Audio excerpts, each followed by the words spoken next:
Hello and welcome back to the Rockies Now podcast. It is good to be back after a long hiatus. I climbed Mount Everest. I have peaked. I'm back here. No, I'm just kidding. I didn't climb Mount Everest. I wish.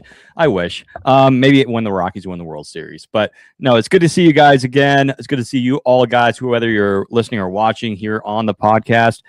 Starting off with Sarah. Sarah, how are you doing? Good. My voice is not 100% yet, but it was good enough that I was like, we can do this tonight. I got it. You got it. Yeah. And then Tom, how are you? Good. Baseball games will be played in the morning. Will be played not in the morning, but tomorrow. Yeah. Yep. Yep. Yes. And for those who are watching, I am wearing today's hat. Obviously, every week I try to do a different hat. Today's hat is USA. So congratulations to the ladies hockey team for winning gold against Canada. Now we just need the guys to win. That's what we're hoping for. But I feel, what was it last year? No, I'm thinking of the four nations. Canada beat US, right? I think in the finals. But hopefully we see a good turnout from the men's hockey team. So Olympics are going on right now. Lindsey Vonn, my heart goes out to her. It's just like every time she goes out there, she gets hurt. And I'm like, that takes a lot of dedication and hard work and just like grit. And I feel like what was it? I heard somewhere she was airlifted in between 9 days ice. Just like, that's insane. It's just for her to do that. It's just incredible. So our hearts and prayers, thoughts and prayers, as she should say, go out to her. Michaela Schifrin, she got the gold. Congrats to her. Colorado native, I believe. So, Olympics are going on. I think we're about to wrap up there in Italy, so that'll be fun. Guys. They wrap up in a couple of days. And then 2028 in Los Angeles. Baseball will be back in 2028. Dave Roberts is he already scheduled to be the manager? I don't think official announcements been made. There's a lot of speculation about that still. Yeah, we'll see there. I'm just waiting for them to announce who is going to be the official commentators for Sunday Night Baseball on NBC. Yeah, that'll be fun. I'm looking forward to that for opening night. And then my vote is for Jason Benetti. Yeah, that would be awesome. I know a lot of people are looking forward to the NBC broadcast. I'm looking forward to that, so that's gonna be awesome. Guys, tomorrow we have our first spring training game. We made it. Well, the off season is still not technically over until opening day, but we kind of made it. And I don't know if Sarah, have you seen any news on who's going to be starting tomorrow? I haven't seen anything like that. Not a word. Haven't seen anything at all. Well, I did see on MLB.com, like one of the videos Warren Schaefer did. He said that they actually have announced it. Oh, they have. I just found it. it. The probable pitchers, against the Diamondbacks at 3:10 Eastern. The probable pitchers, the Diamondbacks have not announced it, but for us, Senza Tella. Oh God. Why is he starting? Well, because you want to get the guy out there and get him loose. He's only going to probably pitch 2 innings, so don't worry. Yeah, I mean, he's going to be in the bullpen, I hope, for the regular season. So, and he's been working. It'll give him an opportunity to work on that new pitch. So true. And I will say this, before we move on, Senza did have a pretty good ERA last spring. Also, it doesn't matter. We can debate spring training stats, but just FYI to everyone listening and watching, the game between the Rockies and the Diamondbacks will be free on MLB TV. Yes. So you can watch it for free if you like. I won't be able to watch them at work tomorrow. I can watch it after. I can watch it. Put it on your phone. Put your headphones in. Stick it in your pocket. For those who don't know, I'm not going to say the exact workplace because I don't want people to flood where I work at, but I'm not allowed to wear headphones during work. So I'm like, I'll just watch the game after, or I don't know, maybe I'll go in the back corner and just watch it during my break or whatever. Take your break. Take my breaks. Yeah. But yeah, so I'm super excited for tomorrow. And then I want to get the new spring training hat. It looks really, really clean. I don't know about you guys. At first I was like, I don't know if I like it, but it looks pretty sharp. I'm not going to lie. But the problem is it's the price. It's like $40-50 for it's ridiculous. Merch has gotten so out. I remember when hats were $20. The on-field hats, not just the curved ones or the adjustable ones. I remember when they were $20 and it was on field. But anyways, maybe I'll wait. I'll probably just wait. Well, now That's why I like the garage sale. We got a Jackie Robinson Day hat for $5. Well, you can always wait until after and during the season when they go on clearance. Yeah, they're probably going to go on clearance, or like there's going to be some sort of sale or something like that. So they always do. They always do. Yeah, they always do. Whenever it gets to a certain point, they go on clearance because they want to get rid of them and they make room for next year. Yep. So, yeah. Sorry. No, you're good. But yeah, no, I'll get one of those hats. I generally didn't get last year's hat, but I got was a 2024's hat, which is pretty much the same as last year, which is the purple and the black piping along the CR logo, which is perfect. But anyways, we want to talk about a couple things tonight, and we're going to kind of get through these fairly quickly. Again, I know we had a podcast on Tuesday with Tom and Chris. Shout out to Chris. He won't be coming on tonight, but catch him on Hoops and Homers tomorrow night. But we're going to talk about a few things before we get started for the first game tomorrow. Willi Castro. So I want to pull this up. It was a video that was on LB.com. And I believe Thomas Harding and some other Rockies reporters were able to go up to Willi and talk to him. And one of the things that Willi Castro said really is exciting for me as a Rockies fan. I think a lot of Rockies fans can be excited about is talking about the team. And one of the things he said was most of the guys here, they have a lot to learn. And I know in the future, this team is going to be great. And that's really, really cool. And pretty much he said, that's why I made the decision to come here. And so, which is really cool to see because you see, Michael Lorenzen, kind of said the same thing, but also like the transition from the front office that they, he didn't reach out. No, he reached out to the Rockies saying, hey, I want to play here. The Rockies didn't really reach out to him. It's just like all these players from outside the organization are finally like, hey, I want to play here. It's Coors Field. It's unmastered, as Lorenzen said. And we're seeing all these guys coming here saying, I want to play here because I see a great future. I want to play for this guy. It's really cool to see. And so with Willi Castro, again, 2-year deal. It's not like a 1-year deal. Again, I'm not sure if he, Tom, you might know the details. Did he have a team option? Let me double check. I believe he did. Let me double check. But Willi Castro, man, I'm super excited. Again, he had a down year, and that's what usually will worry a lot of the fans. Just like, is this a bust signing? But I'm excited for Willi Castro. He's versatile. So go ahead, Tom. No, I was just saying 2-year deal. Oh, 2-year deal. Okay. So no option. Just straight 2-year deal. But yeah, no, I'm excited to see what Willi's going to do this year, but also just what he says is just like, that's why I signed here. There's a great future ahead. So I don't know. Are we going to buy guys or do you think it's just like PR, what Willi said? Mm-hmm. I think that with all the changes in the front office, it is going to garner a little bit more interest because the Rockies, and I know I've seen pieces throughout the last few years where they've anonymously asked players different questions and nobody wanted to come. And the reason was the front office. Yeah. The management of the organization was so bad that nobody wanted anything to do with it.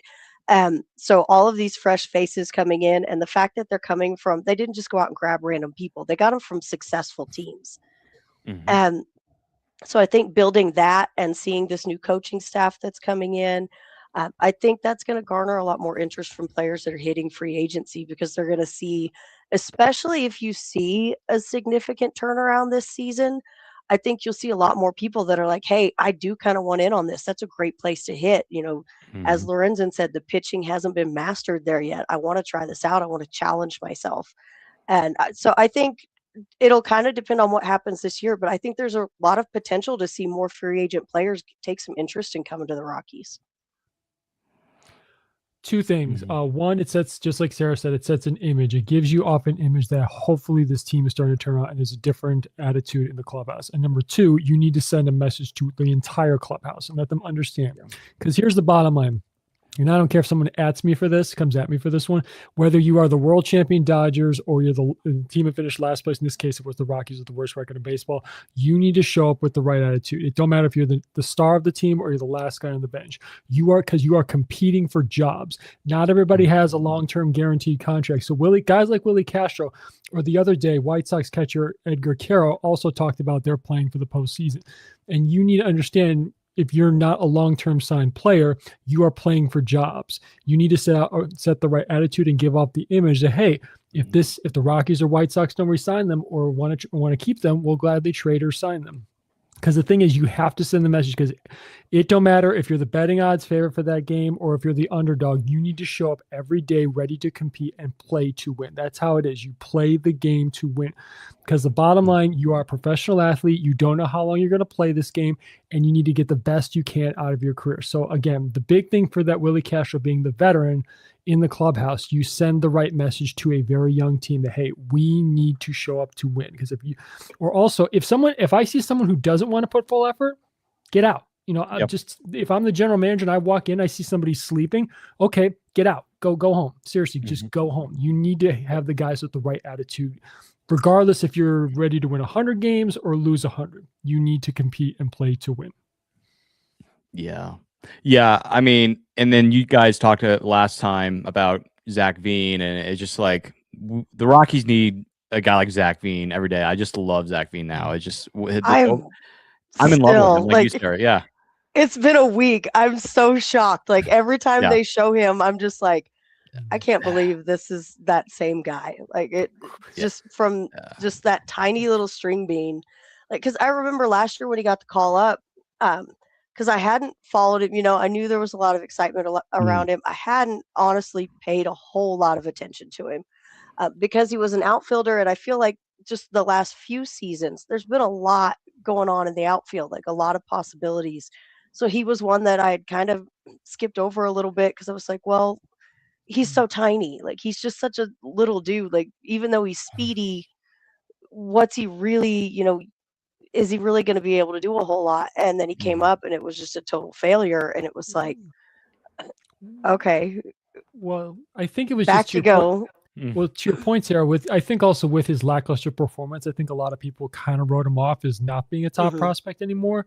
But I guess as Chris and I talked about, two things. A, this shows he's maybe stepped up his commitment level, and B, as you jumped in our debate, Sarah, who wins in a bench press contest, him or RJ Pettit? I still think it's Pettit. Pettit's a monster. That guy's so the mustache, big. The mustache too. Just the mustache gives him an extra 50 on the bench. I'd like to know if he did weigh in at 300 pounds when he showed up for his preliminary physical. I'd like to know, did he weigh in at because he's listed on the roster here at 300 pounds. So I'd like to know, is he really that heavy? That's a big dude. Well, he's 6'8" too. He's a tall man too. Like he's another one. He's so big because I'm tiny. I'm 5 feet tall. I just want to get on the field one time and stand next to him. I just want to just let me take a picture and see if we both fit in it. Well, I'm 6 Let's just see if we can get both our heads in there. I'm 6'2", and he's still going to tower over me. I mean, yeah. Yeah. Did you guys? I don't know if you guys watched the NBA Celebrity All-Star Game, but what's his name? But it's just like some of these guys are 7'6". I'm like, you got to be kidding me. But it's just like compared to guys that are 5'10". It's just like it's puny. Like I saw a video of RJ Pettit, and I think Victor Vodnik was pitching next to him doing the pitching. It's just like he's so big. So big. I'm like, dude, it's just like every hitter should be terrified. Everybody should be terrified, not just every hitter, everybody. It kind of gives me Randy Johnson vibes. If Randy Johnson wasn't as big as as large as he was. The righty Randy Johnson, RJ Pettit.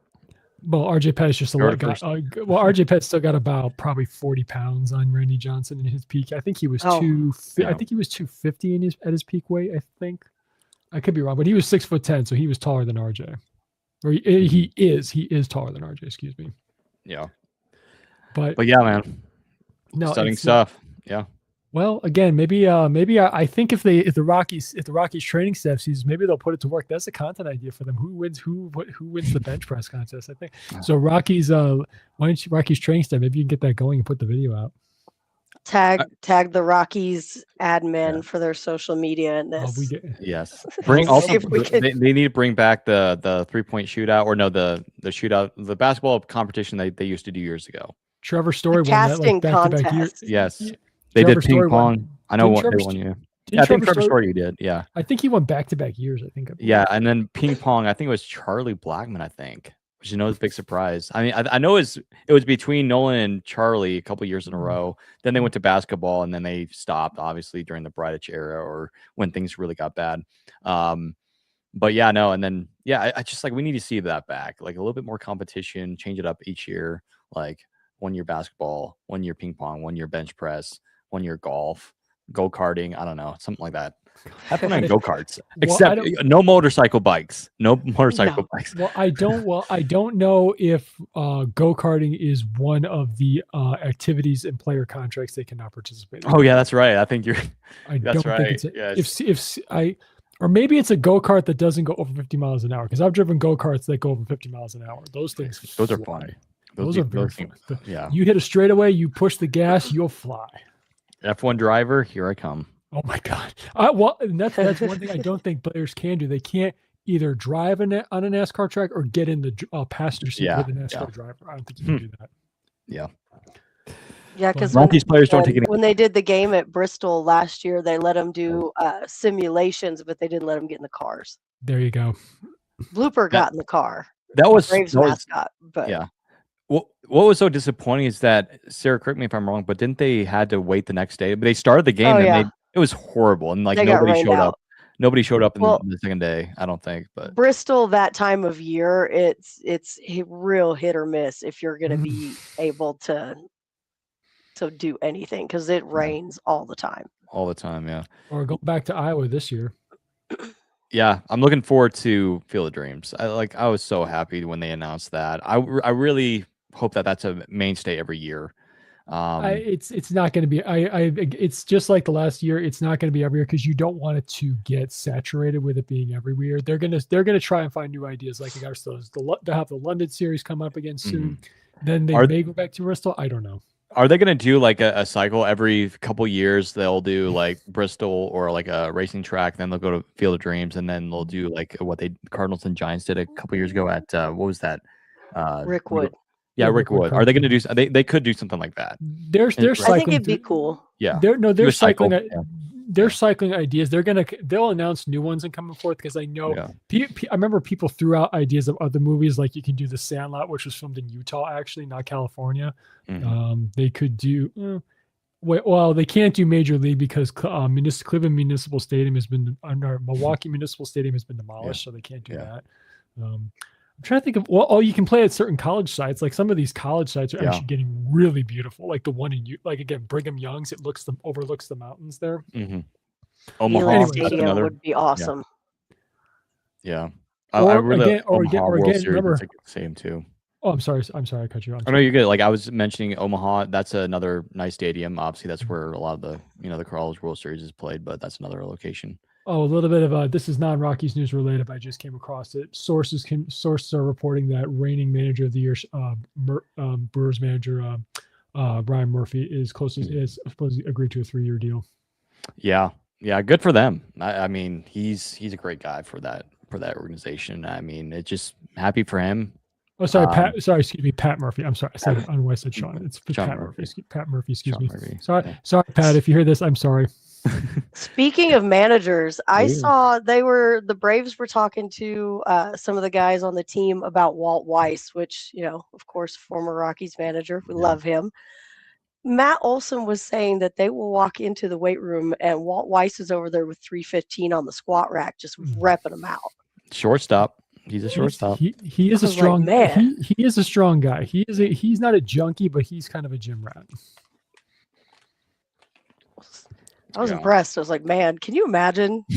You're over there coming in to warm up for the day and your manager is just pounding weights. Like Warren Schaefer has muscles too. He has muscles too. Well, yeah, Warren's jacked. But he's also a lot younger than Walt. Yeah. Okay, now we need to see Warren Schaefer versus Walt Weiss bench press. I would say I would wager Warren Schaefer would win 100%. Probably on the bench press. I think I don't know. It might be pretty close on the squats though. Or even if we go to the leg press machine, that might be close too. Because that's got to go up. What about a 100-yard dash? Who's winning that? Oh, it's 100% Warren Schaefer. Warren Schaefer. I think Walt Weiss's legs are kind of. They may be strong, but I don't know how well he can move them. I don't know how fast he is. Both days. were infielders, right, Tom? Yeah. Warren Schaefer was infielder, and Walt Weiss was an infielder as well. Yeah. Warren was primarily a shortstop. That was Tuesday's Trivia Tuesday question. Yeah. Go check that out again. If you don't follow us on Instagram, what are you doing? Go follow us on Instagram. We're nearing 5,900 followers. We might even hit that tonight.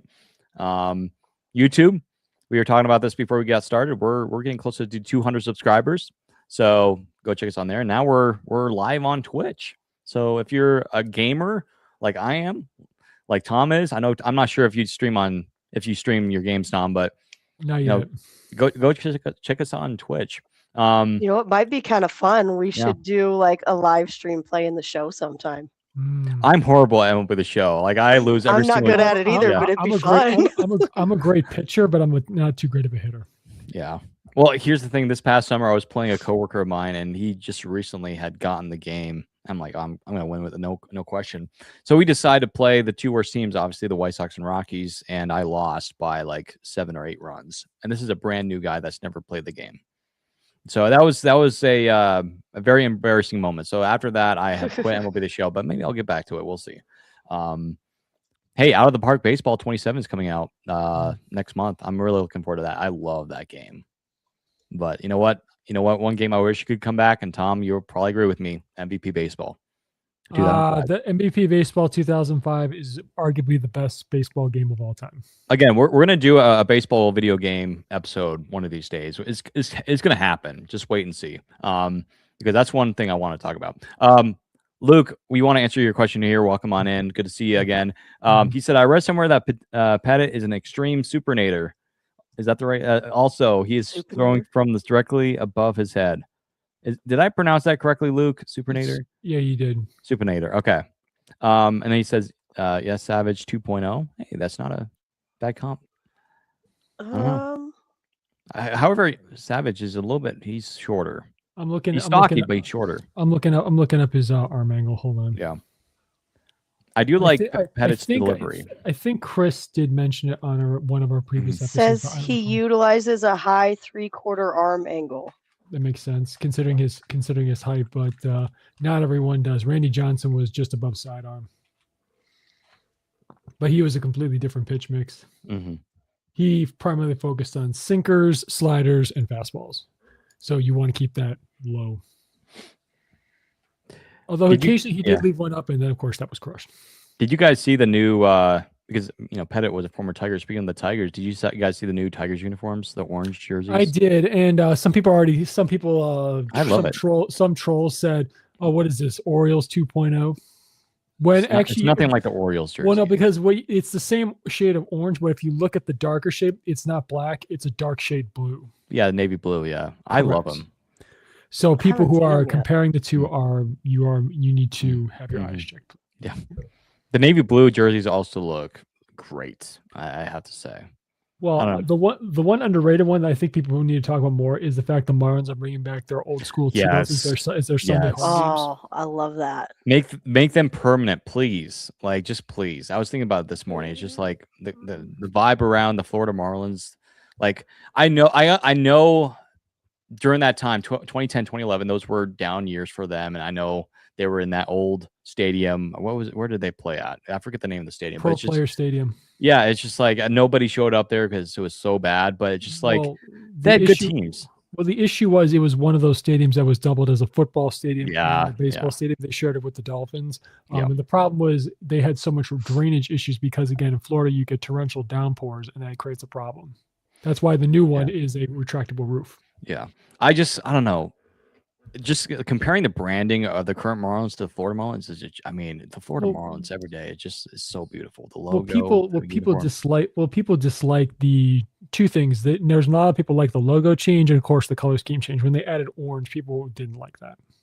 I wasn't a big at first I was like, I don't like it. Then after a while, I was like, actually, I kind of like it because again, that reminds me of Giancarlo Stanton, JT Realmuto, Justin Bour, Christian Yelich when he was an MVP. I mean, he was an MVP caliber player already with the Brewers, but I don't know. I prefer definitely the orange, like black, lighter blue compared to this Marlins branding. It's crazy to think of what the Marlins had and just shipped it all away. I know they had that branding for like 9 years, roughly. 8 or 9 years. Which one? Well, in between, like from changing from Florida to Miami, they had like the black, the orange, like colors for about 8 or 9 years. Then they went to the newer one that they have now. When they moved into the new ballpark, that's officially when they had the new ballpark, the new logo, and they went from Florida to Miami. So. But it was, I think, in between, there was like 8 years they only had that branding, and then they just switched it up again. It's just like, ugh. Well, the one thing, the two things I dislike of what Jeter's group did is I hated they removed the aquarium behind home plate because that was cool, and I did not let. And some people think that home run structure was gaudy and ridiculous. I thought it was actually nice because it was actually a piece done by a local artist. Yeah, I thought it was really cool. Whenever somebody would hit a home run, they would just shoot up water, and then you would have you would shoot fireworks actually, or little. It would shoot not fireworks, but it would shoot like what do you call them, like sparkling sparks or something like that, or however you put it, and it would just make the noise. Yeah, pyro. Thank you, sir. The pyro. Thank you. Yeah, that's what I was looking for. Yeah, but yeah, no, the Florida Marlins throwbacks, they're just gorgeous. They need to make that a regular jersey. I'm probably gonna get the hat. I've always liked the Florida Marlins branding. I'll check if they sell it. I would assume they would. But it's just one day closer, guys, for the Rockies to bring back the black vest jerseys. If only. If only. I mean, there were a couple of those at the garage sale. I was like, ooh, I want to buy one. Should I? Out of all the jerseys that I don't have of the Rockies, I don't have the road gray or the black, and so I definitely want to try to find a black. It's just now it's so hard. I think they're still available on eBay, but it's just hard to come by. But I have one of the road gray. Oh, you do? Yeah. Okay, so I remember this was a while back, but I remember, funny enough, this was right after Chris Bryant got signed here. They were advertising either at Fanatics or Lids. They were advertising Chris Bryant, black jerseys, like the vest jerseys for a while. And then of course, they stopped doing that. But again, it's just so sad that the Rockies could have worn the black jerseys in 2022 and 2023. They expired officially after 2023 season, which means that we had 2 years where we could have worn them. They just didn't. So real quick, Steven, you can buy the old Miami Marlins New Era hat. Let's go. I'm gonna do that. It ain't exactly cheap though. Yeah, it's like 50 bucks. Yeah, 52. Wow. Because also just a caveat to that, it's also got the Cooperstown logo next to, because it's like what do you call it? Trademark logo or something. Trademark, yeah. But yeah, man, I miss that logo. But anyways, back to talking about the Rockies here. So again, really excited to see the Rockies future here. Willi Castro, can't wait to see what he does, but also just in general with the new players coming in, Troy Johnston, like all guys like that. I'm just super excited to see, and like their comments and just their support with the front office now with the Rockies. It's incredible. So I'm looking forward to seeing how the Rockies do well this year. They're going to do well. But again, they're still going to be, as Chris would say, and Chris said it the other day, they're still going to be bad, but they're going to be a good type of bad. Like normal bad. Yeah. Like Chris said. Heading into our second segment here, because we had some people in our Discord, shout out to you guys if you're watching, wanted us to talk about first base a little bit more, very briefly. So, Nathaniel Lowe, he's with the Reds now. He was arguably near the top of the list for a lot of people, within the Rockies fan base of like, hey, we should sign Nathaniel Lowe. Some people were with Carlos Santana, who's now with Arizona. That was under the radar. I didn't realize that until just yesterday or the day before. Josh Bell obviously signed earlier in the offseason. So really now and then of course Goldschmidt went back to New York on a 1-year deal. Now we have Rhys Hoskins. He's pretty much the only, I feel like, viable option for the Rockies here that would make sense. The question is, will they or won't they? Are they going to sign Rhys Hoskins, or are they going to put their trust in the guys that they have now and just let them compete?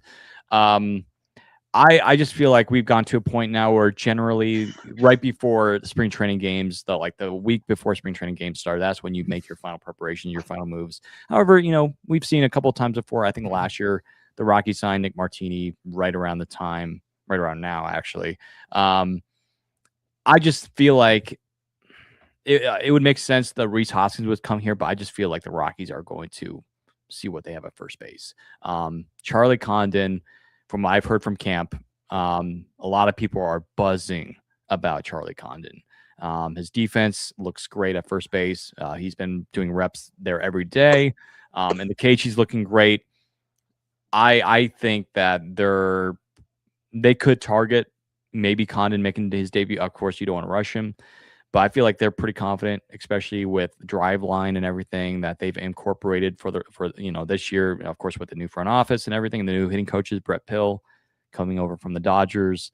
I just feel like that's his job after, or at least later this season, going into next year. Well, I should say 2028 because we're going to get a lockout, unfortunately. But I think they're going to just let either Condon or Runfield or Johnson or Krim play first base. I think they're very intrigued about playing Krim. I think they're probably going to pass on the free agent market at first base. I don't know. Sarah, what do you think?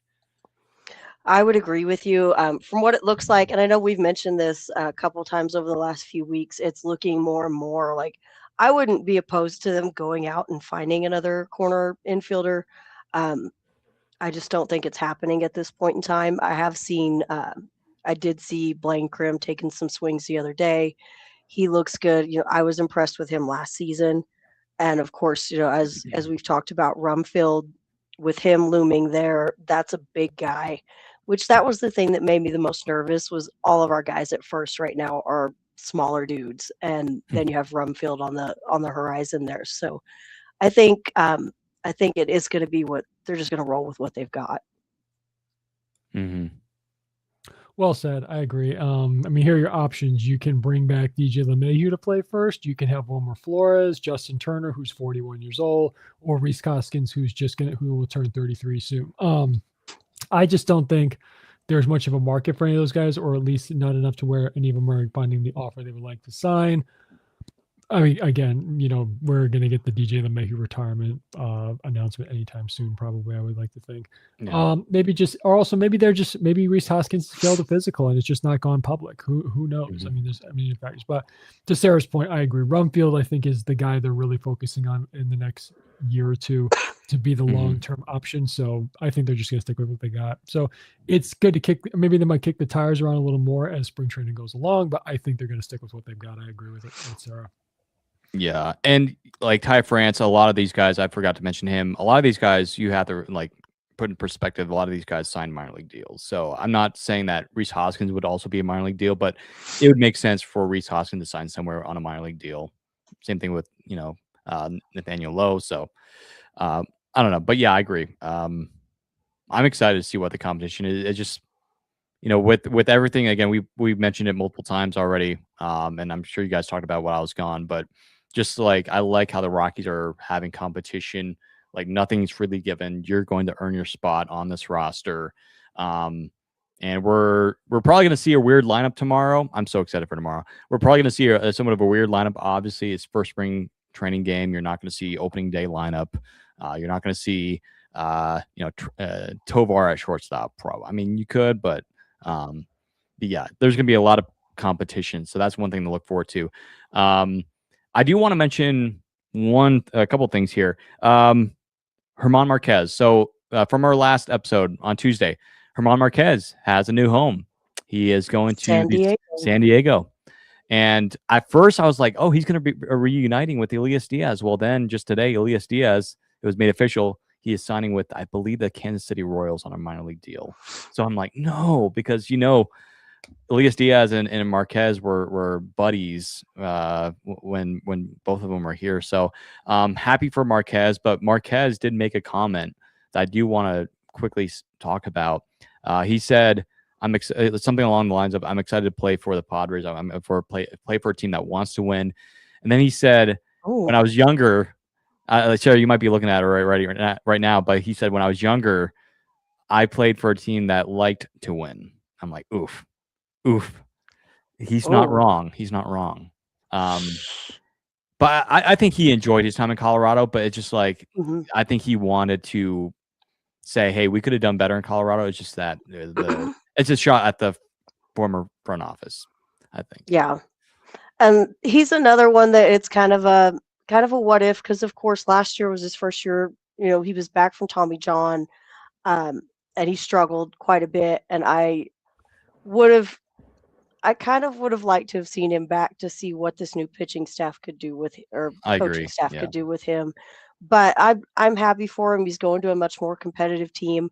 But again, we don't know what the Rockies are going to do. They're calling spring training Camp Schaefer, and it sounds like he is putting them through it. So Yeah. I'm just really curious to see, because he's got such a want in there to turn this around and to make it a faster turnaround than what's being projected. He's very confident in that. Herman's going to be another one of those. What if this staff would have gotten a hold of that player? Mm-hmm. Which there's a lot of those, but I mean, it is what it is. But I'm happy for him. Mm-hmm.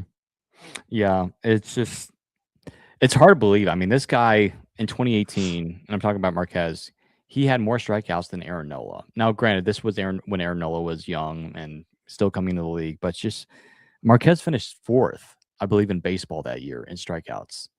I think it was either ERA or strikeouts. I think it was strikeouts, but it's just incredible. Like, Marquez was that guy, man, and it's just like, what if? And of course, we can't forget about his 2021 season when he was an all-star, nearly threw a no-hitter.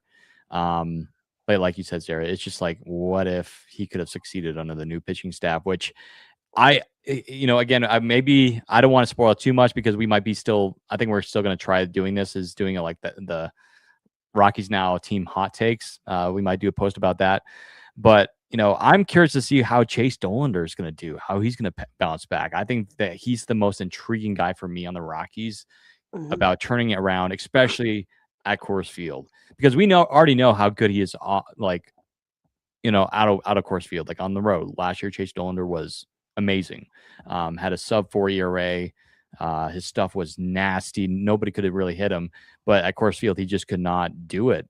I'm super excited to see what Dollander is going to he's going to have to overcome. He's going to have to overcome a lot of obstacles, and I think it all starts in spring training. And I'm excited to see what Matt Daniels and the entire pitching staff really just supports the Dollander and the rest of the guys. Looking at our notes here, Tom puts out in 2020, Marquez led the National League in innings pitched, 81.2. So, those stretch of those 3 to 4 years, man, of Marquez was just fantastic. In 13 starts too, because again, shortened season. Yeah. 2020 year, I remember we were the best team in baseball for the first 2 weeks, and then just like everybody got injured. Arenado hurt his shoulder, I think, and Charlie Blackmon was hitting over 400 at one point. Yeah, it's just incredible, man. I mean, it's just like 2020 could have been a fun year for the Rockies, but it just didn't. And I'll never forget what's his name, Ryan Castellani, Rockies legend. Remember him? I think his first start was in Seattle, and he threw 7 or 8 innings, and he was throwing a no-hitter too. And then I think we still won that game, but I remember Ryan Castellani. I'm like, oh my goodness, this guy's going to be our new ace. And just, he got completely blown up after that. But yeah. So Luke says here in the comments, does Johnson get bonus points with any of you as the only lefty defender? I don't know. Well, as we posted on X the other day, we're big Troy Johnson fans. I would think so. Tom? We love Troy Johnson. Yeah. As a first baseman, there is some leveled of advantages when it comes to being left-handed at first base. I mean, if you want to know what I'm talking about, watch Anthony Rizzo defensive highlights for the Cubs, and then you'll see what I'm talking about. The only downside when you have as to being a lefty is hugging the line. You have to go across your body with your glove to go over and try and stop one from going down the line. Other than that, there are advantages to being a lefty at first base, because just your glove. It's just kind of weird, but yeah, that's how it works. Sorry, is Troy lefty or is he lefty righty? I thought he was a lefty. Yeah, I think he's lefty. I need to look at his baseball savant. I'm pretty sure he's lefty. I'm sorry, Troy. He is lefty. Yeah, I was right. Okay. Yeah, okay. Sorry, yeah, Troy. Okay. I just want to be sure I was correct. So, Troy, please don't be front of the pod. We're gonna have him come on here. But yeah, man, Troy Johnson, man. Last year with Miami, 277, 4 home runs, 13 RBIs, 31 hits. Yeah, I mean, on base percentage 331, and that's in Miami. So, dude, I like to ask him some questions about what he thinks of Gonzaga basketball. Oh yeah, Troy, if you're watching, we need to talk about that. Come on the pod. I want to know his opinion, and I want to know his opinion of certain things like that. Because again, born in Tacoma, went to Gonzaga, so yeah. I think Troy gets bonus points more, not only just as the only lefty defender, but his mindset is great. I've said that a million times. His mindset and what he wants to bring to this team and what he brings as an athlete is perfect for the mindset that Warren wants all of these guys to have. So that's a great guy to have in the clubhouse that's coming in already like ready to go like that. I think he'll be a great addition to the team in any role that he's in. Yeah. It's just like, because he's been so intriguing. Again, he made his debut last year with the Marlins, and honestly, he was kind of one of those guys that just was a bloomer in the minor leagues. He was drafted pretty late, I think. I forget exactly the number. 17th round. 17th round. Again, kind of like a guy like Sam Hilliard. Sam Hilliard was drafted, I think, later in the later rounds, and just went through the minor league system, no problem, showed a lot of promise. And however, Troy Johnston, again, it's just, you do have to worry about some things, but from what I've seen and from, the interview that Chris did with him, he doesn't strike out. And it's just, he has good plate discipline. And we already saw the interview a few weeks back when we showed it here on the pod, but it's just like, you get excited, especially like we said, with this new staff, like not only pitching staff, but hitting staff. It's just like, because again, we've talked about it many times during the regular season last year, Tom, and when Adam was on here, we were so frustrated. Like, this Rockies team cannot stop striking out. Like Tovar, yes, he's going to strike out. That's who he is. He likes to swing. That's just who he is. But it's just like, you need to create more plate discipline. But a lot of the guys that the Rockies have signed, again, we've talked about this, they do a very good job. They have good plate discipline. They get on base. They take walks. Julian, he's a guy that gets on base via walk. And once you like a Billy Bean moment on Moneyball, you have success once you get on base. You win more games. You can score more runs. So it's just Mr. Moneyball is at work here for the Rockies. So Troy Johnston, though, like I'm excited for him and everybody else that the Rockies have signed. But Troy Johnston is very intriguing. I think I'd say he might be the favorite. I mean, he did play, for the Marlins quite a bit last year during that time period. So, yeah. So again, Troy, if you're listening, we need to have you on here talk about Gonzaga. But anyways, as we wrap up tonight, we have one little segment we want to discuss because again, I know Tom and Chris already briefly touched on it about Chris Bryant. Well, again, I mentioned too. Yeah, we're trying to hold it back here. Help us out over here, Rockies now. I was watching, I think, Foul Territory today. They had a doctor on, and they were talking about Chris Bryant. He was sharing about how pretty much this is pretty much the end of Chris Bryant's career. Like this, you can't really come back from this. And talking about spinal fusion and like surgery, and it's just you really can't come back from that. It's just your torque on your back is just not the same. You can't swing the bat anymore. Not to mention we saw the interview from Chris the other day with the media. He can barely get up without having pain. He can barely walk without feel like he's gonna fall over. It's just like it's pretty much over and done with. And I know some people in Discord were talking about it last night, just that they were wondering, is it still possible, and some more details about that. Not really, guys. It's sad. There's not really much we can say about it. We've already talked numerous times about it. It's just you feel for the guy, and ultimately the Rockies handed him arguably one of the worst contracts in the history of the sport. But it's not necessarily the Rockies obviously rushed it, and we already know who was behind the signing, but it's just the way it turns out, man, it's just one of the saddest what ifs in baseball. Chris Bryant, his first 3-4 years with Chicago, you're talking about clear Hall of Famer, 100%. And then all of a sudden, last couple of years in Chicago, injury concerns. He had back issues even with Chicago. Gets traded to San Francisco midseason 2021. Was an all-star that year, by the way. And then signs that mega year deal with the Rockies in 2022, right after the lockout. And then here we are. It just, you feel for the guy. And again, like I was saying, it gets to a point where you're going to have to make that tough decision of retiring, because it gets to a point where you don't want to compromise your body to where you're going to destroy your body. And he's still pretty young. He's like 34, 35 years old right now. Right. And so it's just like, you have to make that decision, Chris. And, of course, we're not going to make it for him. He has to make that decision himself. But I do respect Chris for still wanting to play. He's still showing up. I mean, I love it how he's still wearing the Rockies hat, wearing Rockies merchandise, as he's still playing out there, still trying to get his way back there. But it's just the Rockies, they're now in a new direction. They have newer players. They have the guys. They don't need Chris out there. They don't need him to come back. But it's sad the way things have turned out.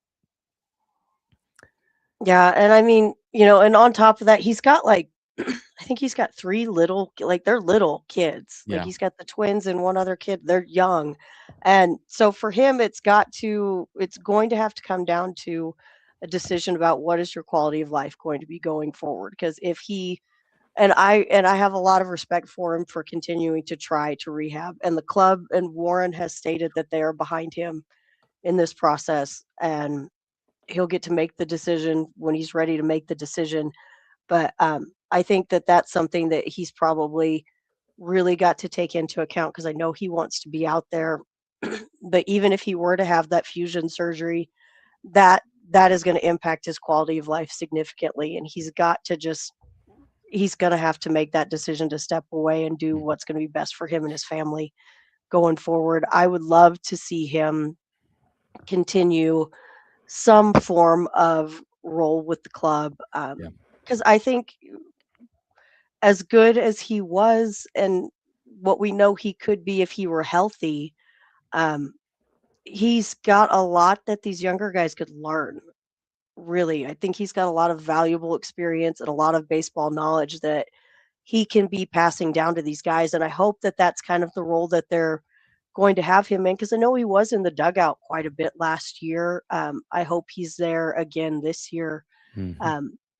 Really just kind of serving as a mentor. I mean, you got to get something out of him. And I don't think that that's something that he's going to shy away from doing. I mean, it's just, again, what if, he's just had so much, and you saw so much of what he was going to do, and then to have it taken away. And it's not even something that, because figuring out that this is what's wrong with you, and I know a lot of people are like, well, he was having back issues before. Why did we do this? It takes a long time to get to this diagnosis. You have to rule everything else out first. And that degeneration, sometimes that's not very fast acting. So it's something that probably when he first started having back issues, it wasn't even on the radar to think to look for it, because that's not it's not just, you don't wake up one morning and the discs are gone.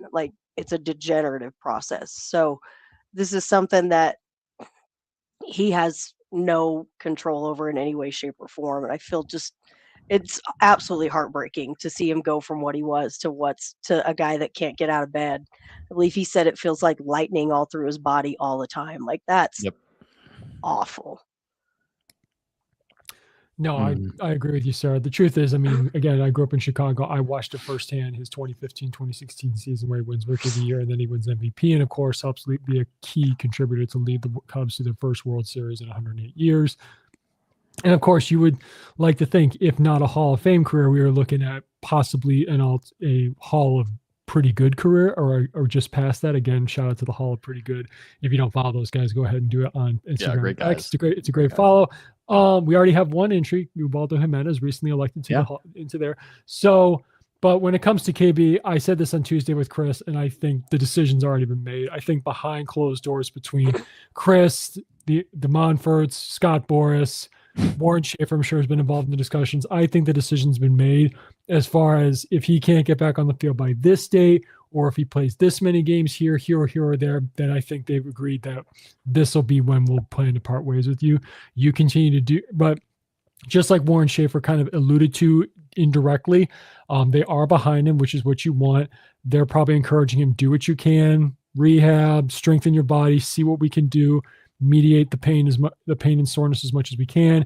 Try and get back on the field. We'll see what we can do with you. But in the meantime, the team is going to carry on without him, whether he's rehabbing or whatever. It's going to be business as usual. But to the point is, I think it is. Again, just to reiterate for everybody who doesn't know, he has 3 years left at $81 million base salary. I'm not sure what incentives are built into that, but that is the guaranteed amount that the team owes him. And just like the Rendon deal, they agreed to a multi-year extension payout plan. I think at some point when they cut Chris Bryant, they have a similar deal probably in place in principle. So again, Chris, keep working. I wish you the best, and I hope you can try and somehow go out on the field, maybe get a nice last salute, I guess you could say. I would hope for you. And then, because again, he does have, even after he retires, he has the next chapter of his life to live in. Sarah, as you alluded to, this is going to impact him in some way, shape, or form as he gets older. I wish the guy the best. Whenever he hangs it up, I wish him the best, and I hope he has a long year of minimal pain and good health, because again, he has young kids. So yeah. It just thinking about it, like when he had his press when he first came here, it just hurts so much just to even see him talk about how he chose the Rockies. I know you can talk about Dick Monfort signed him and was pushing, but he wanted to come here, but also like he wanted to finish out his career here. That's what hurts the most. Like he wanted to end it here. Chris was like 30, 31 years old, I think, when he signed that extension, right? Roughly. He wanted to finish his career in Denver. He wanted to help the Rockies get their first World Series ring. He wanted to help the younger players. And you just hurt for the guy, because it's just like, that's 7 years of his life. That's majority of his career. Like he didn't spend that much in Chicago, really. I know he was in their organization. If you look at when he was drafted, it was roughly around 6-7 years. I'm not doing that, guys. 6, 7. Okay, I did it again. But you look at Chris, man. It's just, you feel for the guy. Like again, he wanted to finish his career here. And I mean, you're talking about if again, like if Chris Bryant stays healthy, MVP type seasons here in Colorado, you're talking about a guy that could potentially, I mean, and if the Rockies win a World Series with Chris Bryant, you think about, what hat is he going to wear in the Hall of Fame, Rockies or Cubs? So obviously if Chris was ever in that conversation, which he won't, sadly, but he would probably still wear a Cubs hat just because of his contributions. But that's what hurts me the most. It's like he wanted to come here to win. He wanted to win a World Series here. He wanted to finish his career here. But it's sadly not going to happen. But if the Rockies do win a World Series within like 3 years, maybe there's going to be a shot where he does somewhat get a ring, but it won't be as a player. But that's for me, that just hurts the most, because I like with Tom, I remember when he started playing and I fell in love with the guy. Even when I didn't like the Cubs, but I fell in love with Chris Bryant, just the way he played. I got his t-shirt when he was with the Cubs. I wore it quite a lot. And again, don't go to my Twitter feed and look at my pinned tweet from 2021, I think. Just don't look at that. And I'll probably, I'm doing it as a punishment for myself, because I lost a bet and I had to post it on my pin, and I probably will never be able to live up to it. But I'm probably not going to make it a bet like that ever again, just by the way. But no. But yeah, no, it's just, I feel bad for the guy, but we back him, just like Warren Schaefer. We back him. The Rockies, at least some of the Rockies fan base backs him. And I think a lot of our followers too. If you look at our posts on Instagram, I think a lot of our followers and fans agree with this. But I get the frustration from the other side. Like, hey, you're getting millions of dollars. Why are you? But it's just like, at the same time though, he's human. He's not doing this on purpose. It's not like a Troy Tulowitzki situation. However, Troy Tulowitzki's situation is bad too. It was sad too. I mean, the guy's legs couldn't really help him whatsoever. It's just, it happens. It happens. It's baseball. It's not anything new. It's just, there's two different sides to it. But anyways, it's sad. I think just my biggest thing with it is I keep seeing the Rendon 2.0 comments and stuff like that, and they just absolutely infuriate me. So if any of you people that are saying that are watching this, Anthony Rendon does not even like baseball. The man hates the game. That's why he is not playing anymore. That's why all of this has been going on. Chris Bryant would give his left arm to be out on that field.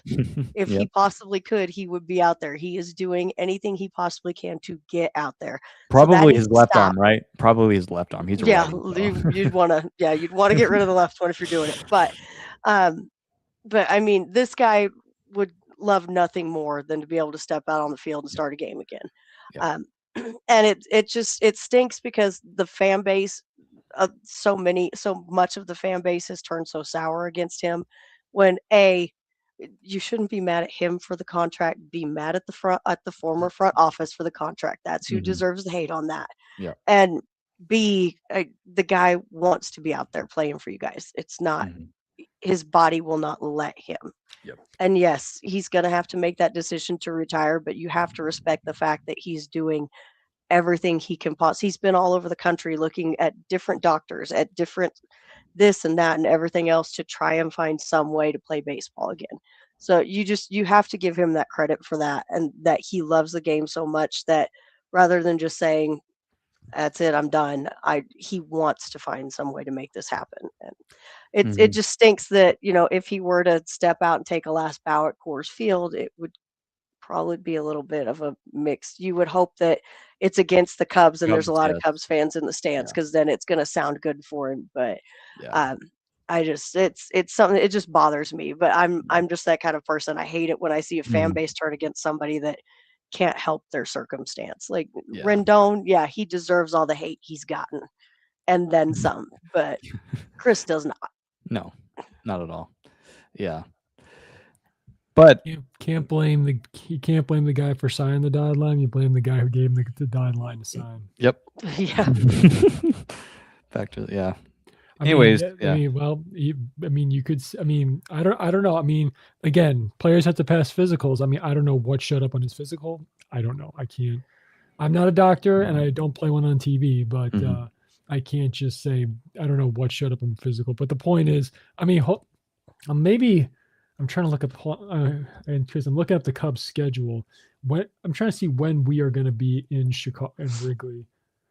Trying to see here. I would imagine Chris will. I mean, he's going to be with the team. I still think he's going to be in the dugout. He just will not be playing. Maybe. The point I'm trying to make is, I think maybe if somehow he can get on the field for one of those games, maybe that could be his final game. If, of course, that'd be cool. So it's June.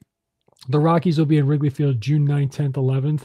The first two games are night games, and the second, and of course, the getaway day game is game 3. Maybe he gets on the field for one of those games and gives his send off in front of the Wrigley crowd. Yeah, retires then. Yeah, that would make sense. I mean, who knows? Even if he has to take 4 pitches to do it, or maybe put him out in a wheelchair and then just give him a bat. It's like, good luck, Chris. Or what they could do, I don't think they'll have him bat. What they probably would do is, at least at minimum, he goes out to third base, plays a few pitches or one batter, and then they give him. Or does a warm up, something like that. Yeah, I think I've seen that. No, he just plays a couple pitches or at least one batter, and then he gets, of course, they sub in, let's say, Kyle Karros, and then he gets to walk off and wave to the Wrigley crowd. That'd be cool. Yeah. That'd be really cool. I would like to see that for him.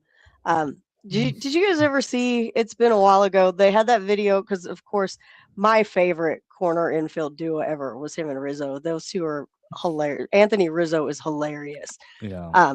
Did you ever see that video they did where they had them both mic'd up, and first of all, it was spring training. They weren't wearing matching hats. Yeah. I think it was against the Angels. Yeah. They had Chris mic'd up, and he gets up there up to the plate, and he's doing the little, what was it, Rookie of the Year thing, where he's like, oh my god. And again, Joe Madden was the manager of the Angels, and they were mic'd up with him, and they were like, hey coach. He's like, I miss you, coach. And it was just like, oh man, that was just so awesome. But I remember, like Chris was like, oh my god. It's just like, oh foul. He's just like, yeah. We found out that his name checking into hotels at the time was Hamilton Porter. Hamilton Porter. Also, another for those who also know him as Brisk Bryant. That was in he was in a Dude Perfect video, video, and they asked him. It was a softball stereotypes video. They called him and said, "Hey, can I put you on?" He said, "Yeah, put me on as Brisk Bryant." Yeah. No one will recognize me that way. No. And guess who's also in that video? Another Rockies legend, Mike Moustakas. Yeah. and they were teammates in 2023. Wait, was it 24 or 23? I think it was 23. 3. Yeah. Mike Moustakas, who is now, I think, back with the Royals as an advisor or some coach, I think. I saw a video of Mike Moustakas. He looks good. I miss Mike Moustakas. He was fun. He was the original Big Mike. Then it went to Michael Toglia. So I don't want to make Sarah sad, but I have been stalking the Reds X feed like you would have they not posted believe. anything about Michael Toglia? I haven't seen him at all. I know he's there. He did get an invite. I haven't seen even the slightest sighting of Michael Toglia, and I have been on that, like, just refreshing all day long. Like, I even commented under one of their posts. I was like, "Can I please just have one picture of Michael Toglia? That's all I'm asking for." Yeah. Like, I just want to see the guy. I need to know he's doing well. Same thing with Warming Bernabel. Like, I wonder how he's doing with the Nationals camp. I think he's going to do well because, again, we'll talk about it once we get to our predictions episode. But the Nationals, they're not looking good. They're going to need Warming Bernabel, that's for sure. That felt like a wild choice to me to go to the Nationals. Well, they got a young man, a very young manager. So we'll see how he does. Well, it's not as crazy as the Giants signing the first ever college coach to be a manager. Yeah. But we'll see how that goes. I'm big on Tony though. Like, I love Tony's vibe, and he put together a heck of a coaching staff. Like, that's Ron Washington's his infield coach. Like, Wash is top tier when it comes to that. He's one of the best infield coaches of all time. Mm-hmm.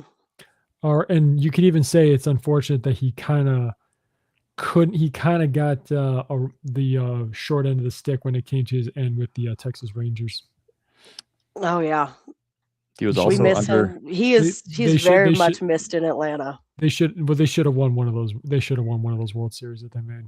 It would have been cool to see Ron Washington reunite with Paul DePodesta and be the new first base coach or third base. I think Ron Gideon is back. I'm not sure if he's going to be. He's not the first base coach, but I don't he's think on so. the I think staff. it's a new guy. I think it's a new guy at first base for us this year. But I think Andy Gonzalez, he's back. He'll be at third base again. But I think who is that guy? I just saw a video of that guy talking to. Oh my goodness.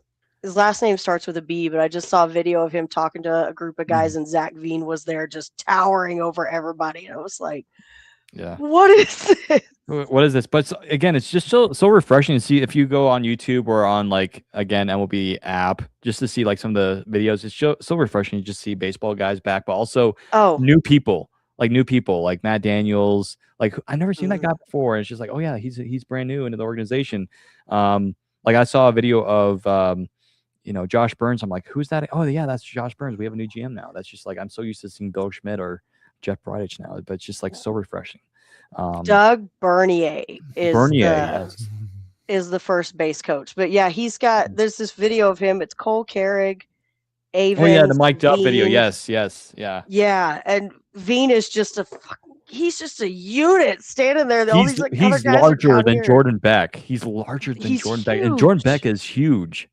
So it's Jordan Beck has like the biggest legs I've ever seen. Like, I've always noticed it, and then when we saw him at Rockies Fest, I was just like, somebody commented. Tree trunks. I forget where, but somebody commented saying Zach Veen is going to have to get tested for during for steroids. I'm like, like I said in the last episode with Chris, when you show up, you take a physical. So they've already he's already done his physical. He's already picked the cup. So Anyways, we got Luke here saying Alan is apparently high on Luis Peralta. What do you think of Luis? I'm high on him too. I like Luis Peralta. Last year I think he was injured, but also just had a down year. Everybody had a down year last year, obviously. But I think at minimum he'll be one of the lefty middle relievers. He'll probably make several multi-inning appearances though out of the pen. Mm-hmm. Yeah, and see, it's just it's so refreshing that start probably no, because the rotation at this point is just full but one spot. So we finally finally have depth now, which is hard to be. Like, the last few years, it's so hard to say. The Rockies have no depth. Now we have depth, like rotation depth. Now you could argue we could even have a 6-man rotation. We could have a bunch of guys in the bullpen. Not to mention we have guys in AAA that are already pretty exciting. Like, I'm not sure. I don't think Palmquist will make it to the big league roster on opening day. No. He could, but he's also an option in AAA. So it's just like we have this depth now, and that's what they wanted to attack from day one with the new front office. Have really good depth, and the Rockies. And you look at really good teams. What do they have, guys? Dodgers have it. I think Chris alluded to it. They have depth. They have guys that they can go to, and the Rockies are now getting that. So, and I did want to say this because this was a while back. Again, we're kind of cutting it late here, and we want to get out of here for you guys. But Rockies' new GM Josh Burns said in an article, it might have been for the Denver Post, but he said somewhere that he sees the Dodgers. Obviously, a lot of people are frustrated with the Dodgers. Like, they keep taking all these people, all these players and everything. But Rockies manager Josh Burns, by the way, again, if you didn't know, guys, for those who are listening or watching, he was in the Dodgers front office for a lot of years. He was a part of their player development and arguably near the high up, near like Andrew Friedman. Like, that's where he was. He views the Dodgers not as, I think, quote, as somewhat the Death Star. I think that's the quote he somewhat used, but he sees them as somewhat the North Star, the guiding point to where the Rockies need to go. That's exciting. Like, I was talking to my dad today. That's just like, as a Rockies fan, that's so refreshing because it's so easy to be like, well, we don't want to be like, no, the Rockies, that's how you sustain success is, and not to mention, like, Josh Burns was the guy that drafted a lot of those star players that are on the Dodgers and that played for the Dodgers for a long time, like Cody Bellinger and Max Muncy, Will Smith. And it's just, I'm so excited. I can't wait for the draft. We're going to be going live for that in July, but I just wanted to mention that because I thought it was really, really cool. Well, to add a little bit to that point there, people will obviously throw back at us and say, well, they gobble up all the stars like Freddie Freeman, Ohtani, etc., Mookie Betts. Because they're good. But you also got to pay attention to the guys who they did draft and develop. For example, Will Smith, Paez, Kike Hernandez. They all grew up in that, or even Gavin Lux. They all grew up in that system. Now, Lux is obviously with the different team now. I think he's still with the Reds. But the point is, part of your at least half and half of your roster is going to be guys who you sign from via free agency or acquire via trade, but you've got to draft and develop as well, because whether it comes to building a core or supplementing your roster the other way, you have to still be able to draft and develop. So the Rockies are moving again with different way of seeing evaluating talent. We'll see what this front office does. Again, we do have quote unquote Peter Brand heading our front office now, and I mean that Paul DePodesta. For those the reference, Paul DePodesta is the Peter Brand character in Moneyball. He just said, please don't use my name. So, well, and Bryce Harper actually said that exact same thing the other day, because they've been asking players what their thoughts are about how the Dodgers do things, and Manny Machado had a mouthful to say about it, but Bryce Harper also, he said I love it. It's the right way to do it. He's like, but people only look at, they're throwing money at all these big free agents, but they draft, they develop, they do it the right way, and they've got a good mix. Like, I loved it, and I get a lot of hate for being a Bryce Harper fan, but I think when you really sit and listen to him, a lot of times he's got a lot of really smart stuff to say. He's really, I like Bryce Harper, and I get hated on for that all the time, and I don't care. I won't apologize for it. I think he's got a lot of good stuff to say if you actually listen to him.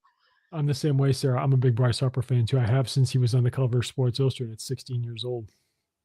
But I mean, people give him a lot of flack, but because he was just like LeBron James, he had The Chosen One was the headline of the cover.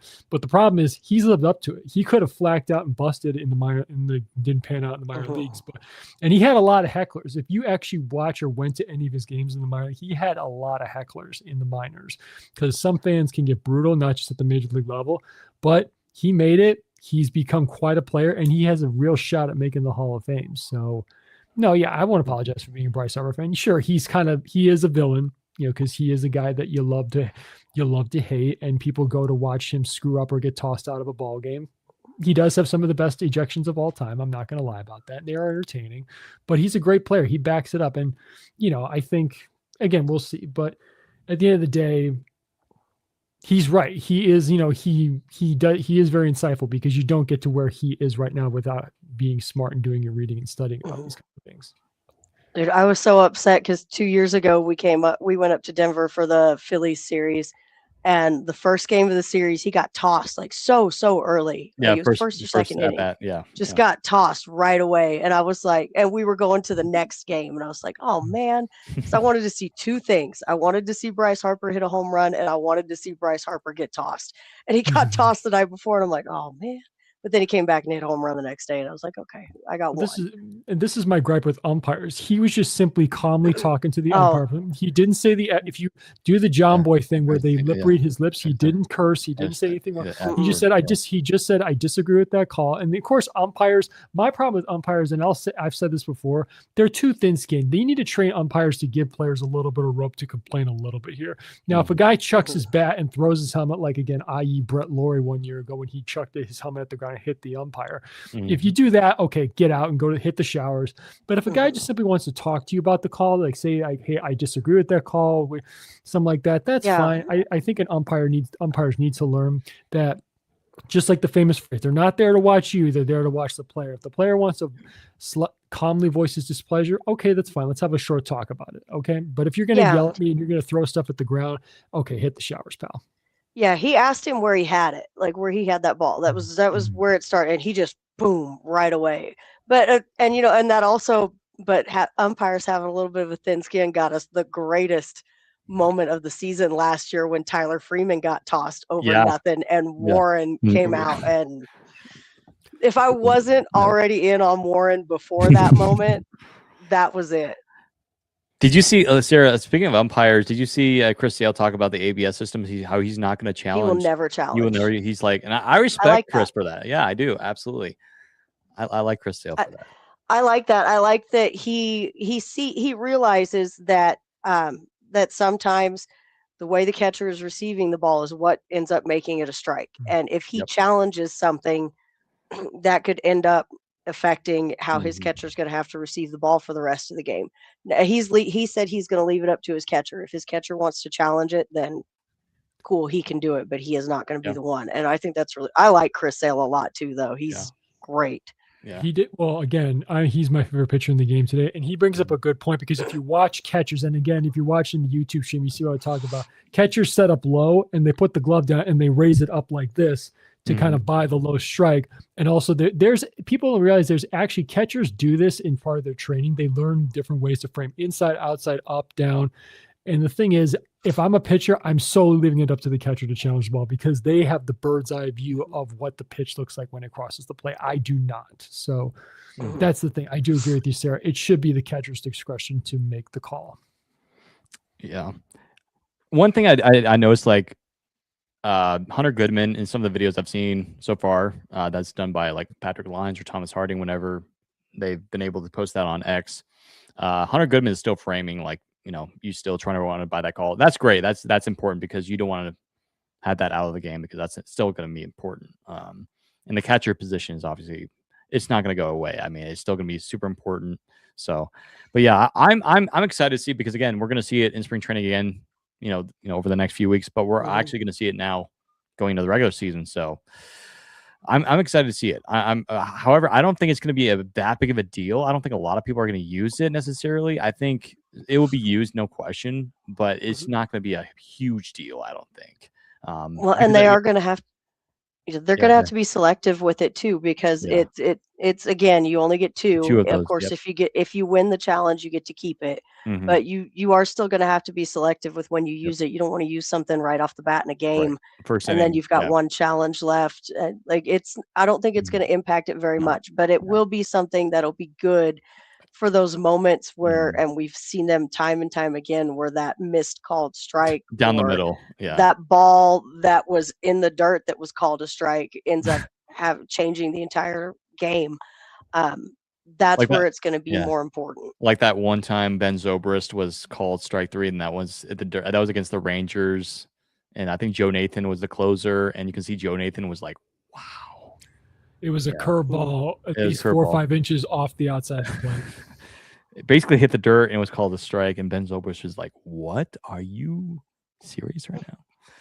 But I'm excited for the ABS. I'm looking forward to it. Same thing with the pitch clock. I remember at first I was like, I don't know about the pitch clock, but I like the pitch clock. It's fun. Of course, some people have attributed it to a lot of the injuries, but I don't know. It's just the game. It was meant to adjust.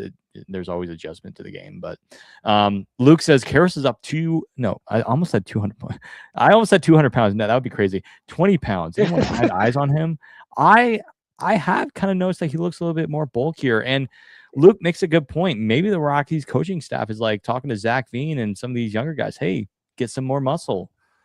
I mean, and it's not like Zach Veen has been eating a lot. He's been getting a lot of muscle. He's been working out every day. So I think I did notice at Rockies Fest. Luke, I don't know if you saw Kyle there, but I did notice he looked a little bit. It wasn't a huge difference, but he did look a little bit thicker. Man, hey, maybe more pop. That's what's going to happen. More muscle, more pop. I don't know, but I'm excited. I'm excited for baseball. Again, it's tomorrow. First pitch, I think, is at, was it 1:10 or 2:10 Mountain Time? 3:10 Eastern time. So stay tuned for that. You'll be able to watch it on the MLB app. It'll be free game of the day, so that'll be fun. I do want to say this again before we get out of here. Some good news on a Rockies prospect. If you remember Braylon Wimmer, remember he had the brain tumor, the golf ball size tumor in his head. Yeah. A lot of very good news. He is going to be back for the minor league season this year. So very, very good news. As a matter of fact, there's even possibility. I'm reading the article right now on MLB.com. He might be able to break camp. He might even be able to see spring training action, but it sounds like if there's extended, basically, in between spring training and the regular season, there's that extended spring training for a lot of the prospects. They're saying that he could come back by then, but he says, as soon as I'm ready to go. So that's awesome. That's great. That's awesome for Brett, because again, that's life threatening right there. And I'm excited for Braylon Wimmer. Like, he has been one of the underrated prospects. I know in the fall league stint, I think last year he had 222, I think, something like that in 17 games. But this guy had some pop, and I know our friends over at Blake Street Banner, they love him over there, as we do as well. So that's awesome to hear. But also, I guess some sad news here. Again, hopefully he gets better soon. But Rockies senior player development, Chris Forbes, he's been battling cancer. It looks like he was diagnosed. I think he's still battling with it. But again, our thoughts and prayers go out to him. But yeah, Luke, baseball's tomorrow. We have a lot to get excited about. Again, stay tuned to our socials. We're going to try to do our best to do a lot of coverage for that tomorrow. I'll be at work tomorrow during the game, so maybe after the game, or maybe Tom or Patrick, who is kind of he's going to be down there. He's going to be doing some cool stuff at the game. He's going to actually be at the game, so stay tuned for content if there's going to be anything like that. Yeah, Luke says give the umpire some VR glasses so they can still make the call, but they get it 100% accurate. Oh, I don't know. VR glasses, that'd be kind of cool. Like just the Meta AI glasses, you know what I'm talking about? The Oculuses, whatever they call them. That'd be interesting. Where the ABS system just displays. Yeah. Like on your, like just where it's at. Yeah. That'd be actually kind of cool. Like the Meta AI glasses, how you can literally turn up the volume on your phone just by doing that. That's kind of creepy, but I don't know. That'd be kind of cool. But anyways, yeah, baseball's tomorrow. Again, stay tuned to our socials. We're active every single day. Again, go subscribe to us on YouTube. We're now doing 2 shows every week, so stay tuned for Tuesday's show. I probably won't be there for that. I'll be working on that day as well. But yeah, we appreciate everyone coming on in here. I know it's been a little bit more difficult over the last few weeks because for some reason Twitter/X is having an issue with our streaming platform that we stream off of. So we're not getting as much people as we normally do, but we do appreciate you, Luke, for coming on in. And for those that are watching on YouTube, thank you for that. And on Twitch, it looks like we have a couple of people watching on Twitch as well. So welcome on in. Good to have you guys. But any final words, guys, before we head on out of here? I am super excited for tomorrow. Me too. That's all I've got. It's still back. Man. And I can't honestly, wait. Yeah. And here's the thing. I know last year the Rockies didn't they have, other than the Dodgers, I think the Rockies had the best Cactus League action in terms They of were pretty good in spring training. So it's like this year you're kind of rooting for a bad spring training, but a good season. And so it's like you want the team to win, but it's just like, I'd rather have a good regular season. Let's just get the work in, But yeah, I like Warren Schaefer, first full-time being a manager in spring training. He's going to be doing the lineup card officially. He won't have to worry about answering to anybody. He can make his own lineup. Of course, he still answers to, Josh Burns and DePodesta, but he gets to make his own actual lineup. I'm excited to see. Luke, thank you so much for coming on, and we appreciate you. Tom, any final thoughts? Baseball games are played tomorrow. Let's go. Let's go. Anyway, guys, have a good night. We'll talk to y'all later. And as always, go Rockies.